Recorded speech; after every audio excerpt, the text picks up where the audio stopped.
Hello दोस्तों, स्वागत है आप सभी का रोजगार मलिक चैनल पर। दोस्तों, आज हम आपके लिए गुप्त साम्राज्य से संबंधित कुछ महत्वपूर्ण इंपोर्टेंट क्वेश्चन लेकर आए हैं जो बार बार एग्जाम में पूछे जाते हैं। तो चलिए दोस्तों, बिना किसी देरी के स्टार्ट करते हैं। चलिए स्टार्ट करते हैं। पहला क्वेश्चन, गुप्त वंश कब से कब तक रहा? 319 से 500 ईस्वी तक, 325 से 375 ईस्वी, 319 से 324 ईस्वी, या 566 से 597 ईस्वी।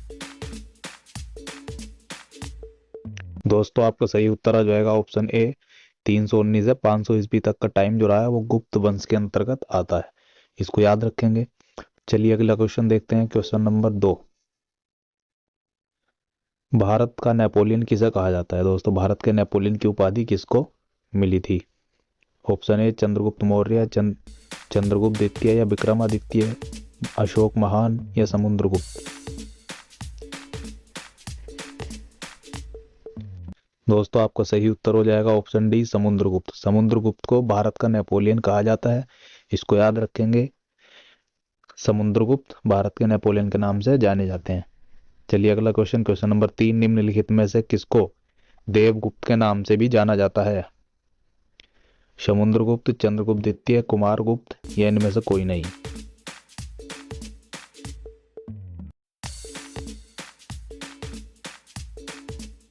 दोस्तों, आपका सही उत्तर हो जाएगा चंद्रगुप्त द्वितीय। चंद्रगुप्त द्वितीय को विक्रमादित्य या देवगुप्त के नाम से भी जाना जाता है। इसको याद रखेंगे, बार बार एग्जाम में पूछा जाता है। मोस्ट इंपोर्टेंट क्वेश्चन है। चलिए अगला क्वेश्चन देखते हैं। क्वेश्चन नंबर 4, परंग भागवत की उपाधि धारण करने वाला प्रथम गुप्त शासक कौन था? चंद्रगुप्त प्रथम, समुद्रगुप्त, चंद्रगुप्त द्वितीय, या रामगुप्त।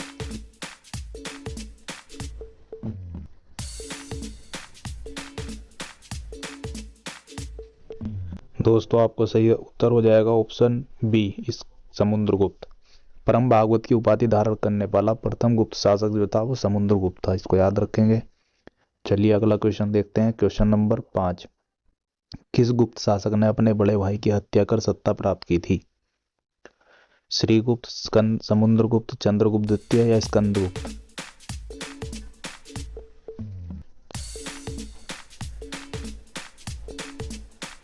दोस्तों, आपका सही उत्तर हो जाएगा ऑप्शन सी, चंद्रगुप्त द्वितीय या विक्रमादित्य।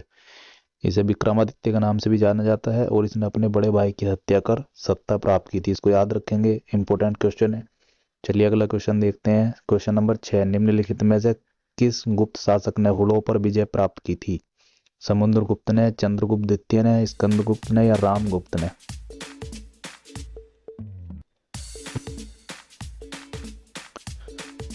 तो दोस्तों, आपका सही उत्तर हो जाएगा ऑप्शन सी, स्कंदगुप्त ने। स्कंदगुप्त ने हुड़ों पर विजय प्राप्त की थी। इसको याद रखेंगे।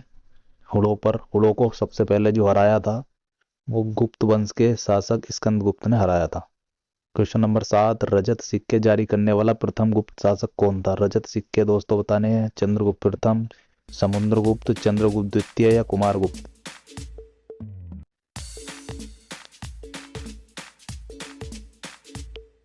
तो दोस्तों, आपका सही उत्तर हो जाएगा ऑप्शन सी, चंद्रगुप्त द्वितीय या विक्रमादित्य। रजत सिक्के जारी करने वाला प्रथम गुप्त शासक जो था वो था चंद्रगुप्त द्वितीय। इसको याद रखेंगे। चलिए अगला क्वेश्चन देखते हैं। क्वेश्चन नंबर 8, प्रसिद्ध चीनी यात्री फायान किसके शासनकाल में भारत आया था? इंपोर्टेंट क्वेश्चन है दोस्तों। चंद्रगुप्त प्रथम, चंद्रगुप्त द्वितीय, रामगुप्त, या श्रीगुप्त।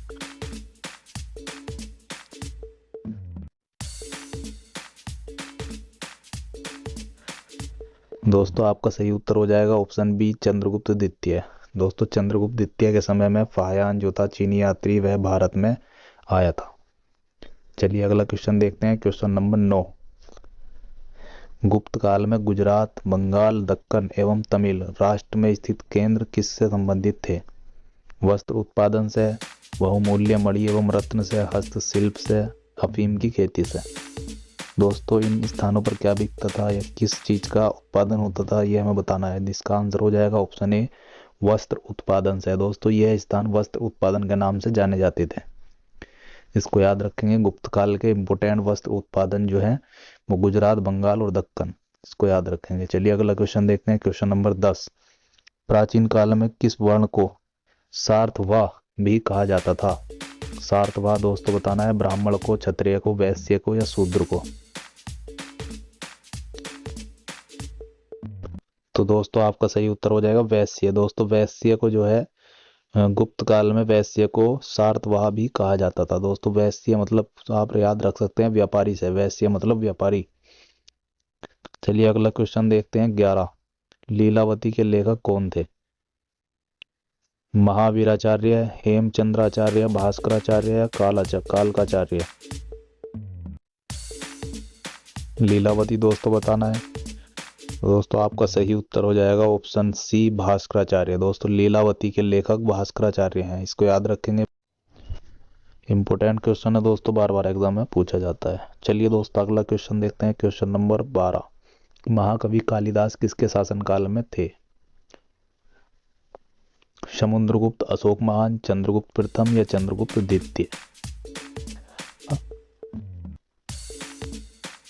तो कालिदास दोस्तों बताने हैं किसके शासनकाल में थे। तो दोस्तों आपका सही उत्तर हो जाएगा ऑप्शन डी चंद्रगुप्त द्वितीय या विक्रमादित्य।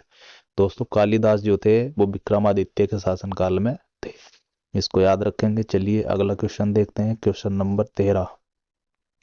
इनमें से किसने सर्वप्रथम यह व्याख्या की थी कि पृथ्वी के अपनी धुरी पर घूमने के कारण प्रतिदिन दिन और रात होते हैं? दोस्तों दिन और रात का सबसे पहले वर्णन किसने किया था? आर्यभट्ट, भास्कर, ब्रह्मगुप्त या वराह मिहिर? आपका सही उत्तर हो जाएगा दोस्तों ऑप्शन ए आर्यभट्ट। आर्यभट्ट ने दोस्तों सबसे पहले यह व्याख्या की थी कि पृथ्वी पर अपनी धुरी पर घूमने के कारण प्रतिदिन जो है दिन और रात होते हैं। तो दोस्तों पृथ्वी के घूमने का वर्णन इन्हें सबसे पहले किया था। चलिए अगला क्वेश्चन देखते हैं, क्वेश्चन नंबर 14। गुप्त काल में स्वर्ण मुद्रा को क्या कहा जाता था? सोने की जो मुद्रा थी उसको क्या कहा जाता था? कारशाकपण, दीनार, रूपक या स्वर्ण? आपका दोस्तों सही उत्तर हो जाएगा ऑप्शन बी दीनार। दीनार को दोस्तों स्वर्ण मुद्रा को दीनार के नाम से भी जाना जाता था गुप्त काल में। दोस्तों याद रखेंगे, इंपोर्टेंट क्वेश्चन है। चलिए अगला क्वेश्चन देखते हैं, क्वेश्चन नंबर 15। किस गुप्त शासक ने सर्वप्रथम सिक्के जारी किए थे? सिक्कों के बारे में दोस्तों बताना है। चंद्रगुप्त प्रथम, घटोत्कच, समुद्रगुप्त ने या श्रीगुप्त ने?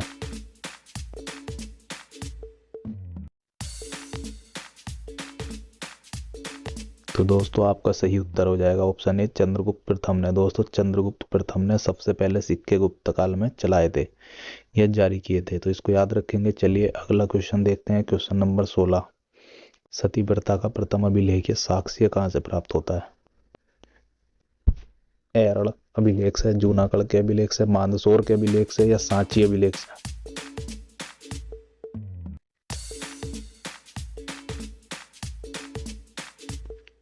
दोस्तों आपका सही उत्तर हो जाएगा ऑप्शन ए एरड़ अभिलेख। दोस्तों एरड़ अभिलेख जो है उससे सती प्रथा का प्रथम अभिलेख या साक्ष्य में प्राप्त होता है, तो इसको याद रखेंगे। चलिए अगला क्वेश्चन देखते हैं, क्वेश्चन नंबर 17। गुप्त संवत की स्थापना किसने की थी? चंद्रगुप्त प्रथम, श्रीगुप्त, चंद्रगुप्त द्वितीय या घटोत्कच? तो दोस्तों गुप्त संवत किसने चलाया था बताना है।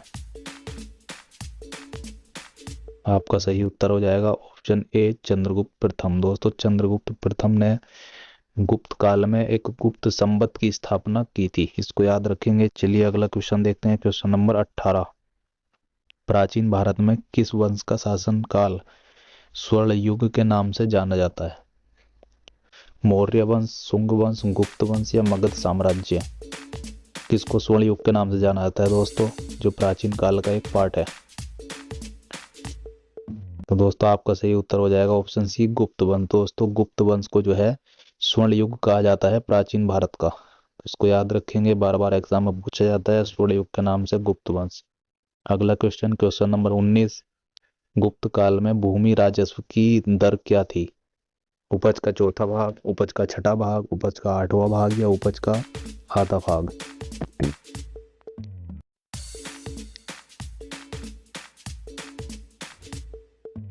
तो दोस्तों आपका सही उत्तर हो जाएगा ऑप्शन बी उपज का छठा भाग। दोस्तों छठा हिस्सा जो है टैक्स के रूप में लगता था, भूमि कर या भूमि राजस्व। तो दोस्तों इसको याद रखेंगे, गुप्त काल में 1/6 भाग लगता था। अगला क्वेश्चन 20। गुप्त साम्राज्य द्वारा निम्न में से किन्हें कर रहित कृषि भूमि प्रदान की जाती थी? सैन्य अधिकारियों को, सिविल अधिकारियों को, ब्राह्मणों को या दरबारी विद्वानों को?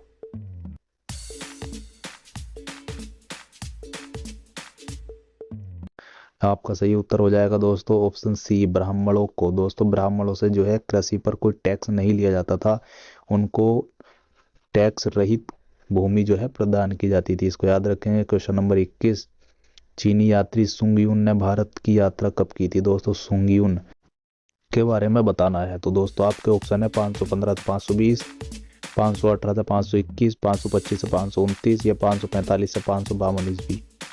तो आपका सही उत्तर हो जाएगा ऑप्शन बी, 518 से 521 ईस्वी। तो दोस्तों लगभग 3 वर्ष यह भारत में रहा था, 518 से 521। सुंग यून जो चीनी यात्री था, इसको याद रखेंगे। चलिए अगला क्वेश्चन देखते हैं। क्वेश्चन नंबर 22, शतरंज के खेल की शुरुआत किस देश से हुई थी? चीन से, ईरान से, इंडोनेशिया से या भारत से? तो दोस्तों शतरंज सबसे पहले कहाँ स्टार्ट हुआ था, यह बताना है।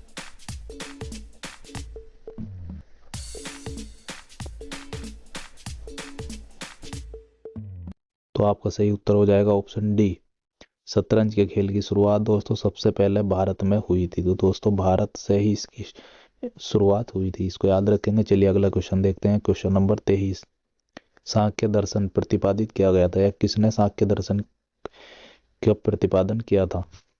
गौतम बुद्ध द्वारा, जैमिनी द्वारा, कपिल मुनि द्वारा या पतंजलि द्वारा? तो दोस्तों इसको याद रखेंगे। आपका सही उत्तर हो जाएगा ऑप्शन सी, कपिल मुनि द्वारा। दोस्तों सांख्य दर्शन के प्रवर्तक जो हैं कपिल मुनि है, इसको याद रखेंगे, बार बार एग्जाम में पूछा जाता है। चलिए अगला क्वेश्चन देखते हैं। क्वेश्चन नंबर 24, योग दर्शन के प्रतिपादक कौन थे? पतंजलि, आर्यभट्ट, शंकराचार्य, रामदेव?